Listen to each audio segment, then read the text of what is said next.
madami sa atin familiar na sa warming, ocean warming, global warming. Pero tingin ko, hindi pa ganun kadami yung familiar sa term na ocean acidification. So can you tell us more about this? Ano tong ocean acidification? So, yung ocean acidification, parang kinoconsider siya na the other carbon problem kasi nga 'di ba, yung climate change natin ay yung reason behind ng climate change natin ay yung pagtaas ng carbon dioxide sa ating atmosphere na nagmumula doon sa pag-burn ng mga fossil fuels.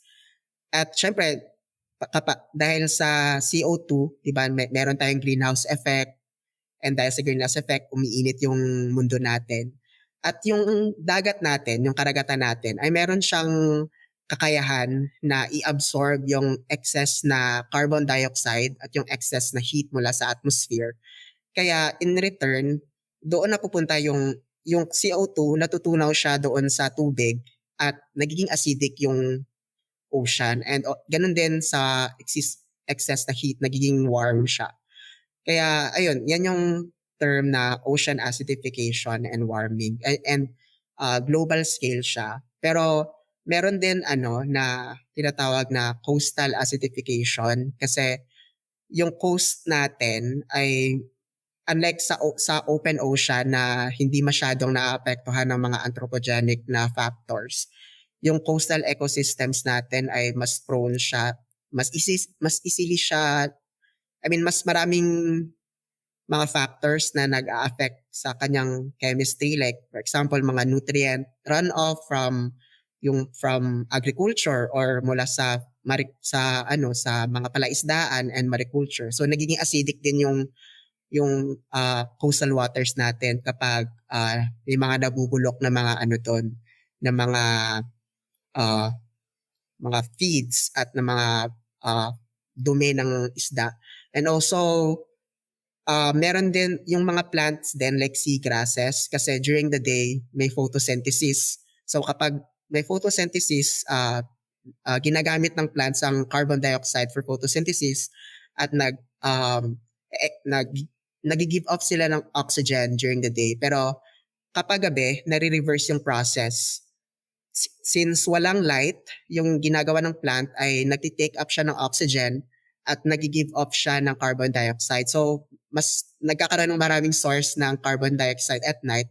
So, ayun, nagkakaroon ng tinatawag natin na diel fluctuation, yung pagtaas at pagbaba ng pH sa coastal waters dahil sa mga plants like seagrass, mga ganun. Ngayon ko lang nalaman yan na bumabaliktad pala pag gabi yung sa plants.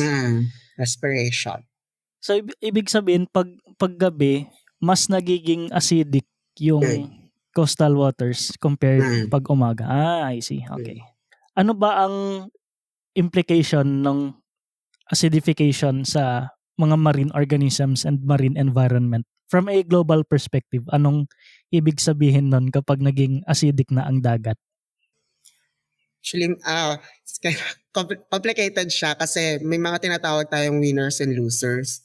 So yung mga clear winners sa ocean acidification ay syempre yung mga photosynthetic organisms like seaweeds, seagrass, and yung losers syempre yung mga animals, especially those na may calcification.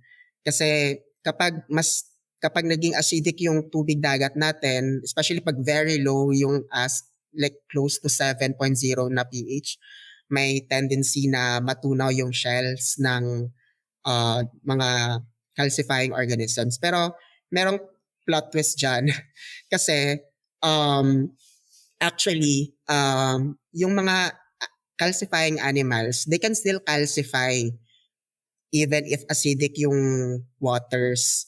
Pero kailangan nila ng energy. And yung energy na yan ay makukuha nila mula sa pagkain nila. So as long as maayos yung quality ng pagkain nila, nakakakain sila ng maayos, ay makakapag-allot sila ng energy for calcification.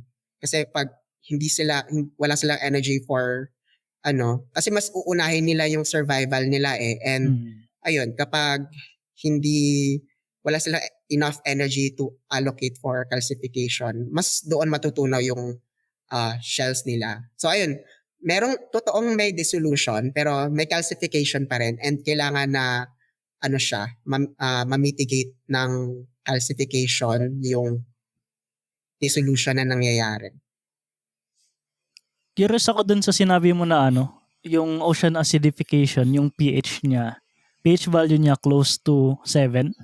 Di ba kapag 7, neutral pH yan? Oo. Iba yan kasi yung considered na like ambient na or like present day na pH ng oceans, ng open ocean is 8.0 or 8.1. So kapag bumaba yan, that's the term, that's what we call ocean acidification. And based nga din sa like yung worst case scenario na predicted by the Intergovernmental Panel for Climate Change or IPCC, na if business as usual pa rin yung carbon emissions natin, ay posibleng by the end of the century bumaba ng by 4 units yung pH natin. Pero that's only for open ocean. Kasi pag coastal ecosystems naman, iba yon kasi mas variable yung fluctuations ng pH sa coastal ecosystems. So, ayun, kahit na bumaba by like siguro mga 7.8, pero that's probably normal sa coastal waters kasi nga mas maraming sources ng dito, like nutrients, yung respiration ng plants at night. So, ayun, discuss ko na lang later yan.